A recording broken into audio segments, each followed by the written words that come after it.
Is English 201, Week 5, Part 2. Um, so we've gone through. So we finished. I finished reading Part 2 of the story, and now we can move on to talking about Part 2, and then we're going to read Part 3 and talk about Part 3, and then we'll be done. It's going pretty well. Um, this is something I probably shouldn't say, but I'm going to say it anyway. I teach a film class. You could potentially take it with me next semester. It's probably going to be online. I don't really know what BMCC is doing next year. Um, but I have a film class. One of the reasons why I'm obsessed with this story is because if you take film class with me, you will see why I'm interested in this story. It has a lot in common with many of the movies that I teach in film class. Uh, Partly, I'm interested in the weird dreamlike logic. I'm interested in movies that have strange dreamlike logic. One of my favorite movies, one character turns into another character without any explanation at all, ever.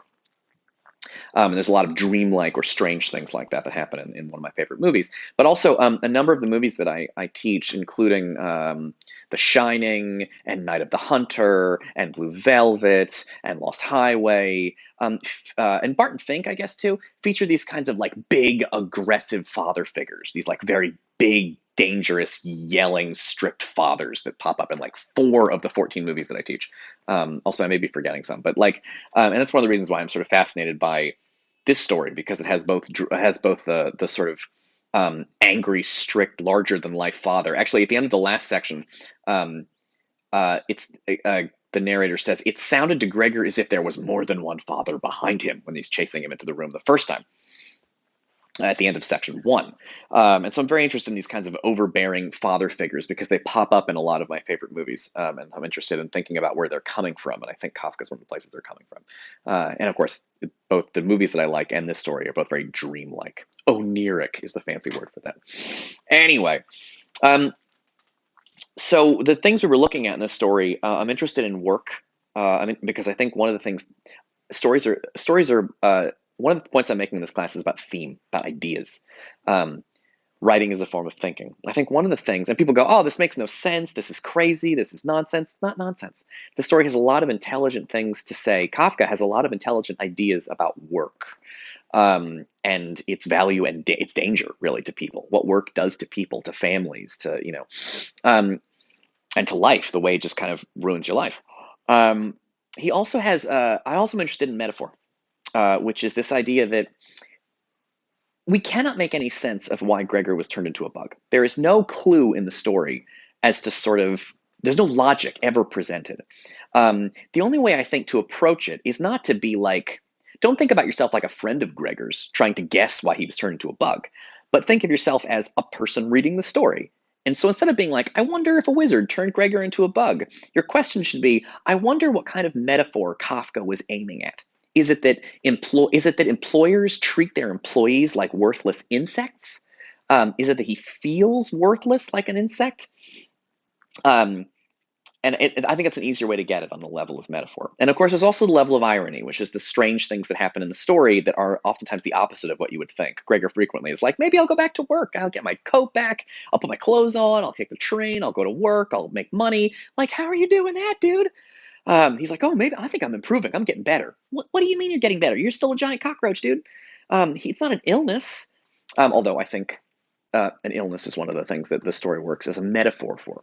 Students, again, I'll say this again because I think it's worth going over again. Students are often like, why doesn't Kafka just say what he means? Because the way he does it, the bug is a metaphor for the way employers treat employees, but it's also a metaphor for being gay. It's also a metaphor for your family not understanding you for any reason, being trans, being very ill, being struck by serious illness. It works on the metaphor works better because it suggests multiple things, just like Superman can be a metaphor for both Jesus and immigration. So, okay, let's take a look at this. So I'm just going to grab some quotes that I kind of want to spend some time with, and we'll see what we're doing. So I'm on the first. This is section 2 of the story. So I'm right down here, and I want to look at this quote. What a quiet life it is the family lead, said Gregor to himself, and gazing into the darkness, felt great pride that he was able to provide a life like that in such a nice home for his sister and parents. But what now if all this peace and wealth and comfort should come to a horrible and frightening end? So Gregor's very proud to be able to provide for his family. And he's worried that this transformation of him into a giant cockroach, or they don't say what kind of bug it is, but his transformation into a horrible vermin, um, will take that away. So again, in terms of metaphor, please notice that's an awful lot like the situation you would be in if you woke up one morning and not turned into a bug, but if you woke up one morning and discovered that you had a very horrible disease that meant that you couldn't get out of bed ever again, or you couldn't ever you couldn't leave your home ever again, because you had, I don't know enough about, I should have some example diseases here, but I don't even know what kinds of diseases. I'm thinking of some kind of like very severe multiple sclerosis or very severe Parkinson's or something that or if you had a stroke and found yourself paralyzed from the neck down, right? Just one day, boom, you go to bed, you have a stroke, paralyzed from the neck down. It's a horrible thing. Nobody likes to think about it, but it does happen, and I think Kafka gives us a way of thinking about it, because when you get an illness like that, so let's do this. This is useful. Um, when people often say, you gotta live your life right or your body will get sick.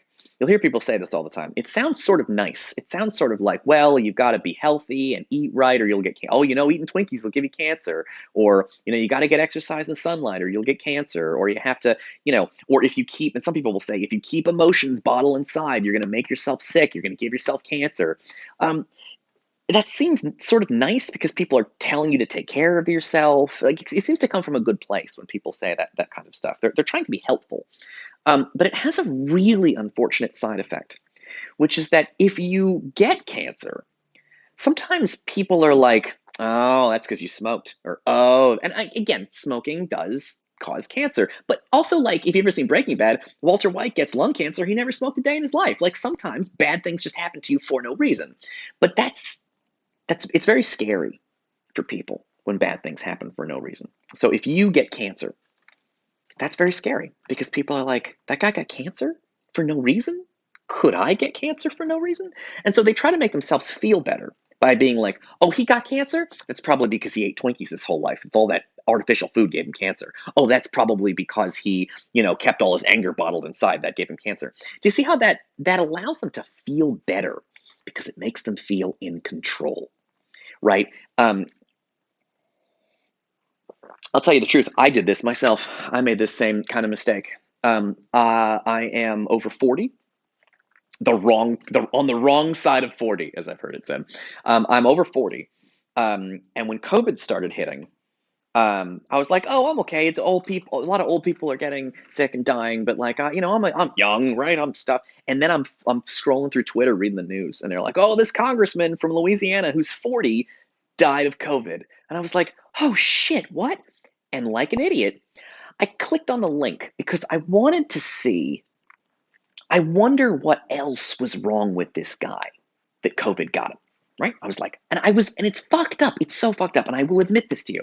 But I was like, maybe he had a lung disorder and COVID made it worse and killed him. Maybe he had cancer and COVID made it worse and killed him, right? Maybe he had an autoimmune disorder and COVID made it worse and killed him, right? I don't know what's going on with this guy. Maybe he's got some kind of thing. But I wanted to make myself feel better because I wanted to be like, this guy had a pre-existing condition and that's how COVID got him. But if I got COVID, I wouldn't die. And then I clicked on the article and guess what? Nothing. He was a completely healthy 40-year-old who got COVID and died. And I had to be like, okay, I could get COVID and die. You know what I mean? Like it happens for no reason. But people want there to be a reason because if there is a reason, then they're in control. You'll even see people do this with natural disasters. A tornado destroys your house, and people will be like, what did you do to piss off God that he struck you down like this? There's a whole Bible story about this called the Book of Job, where people want to make sense out of tragedy. What Kafka does is he has this bug thing happen for no fucking reason, and it makes people crazy because they're like, well, what's the point? Why did he get turned into a bug?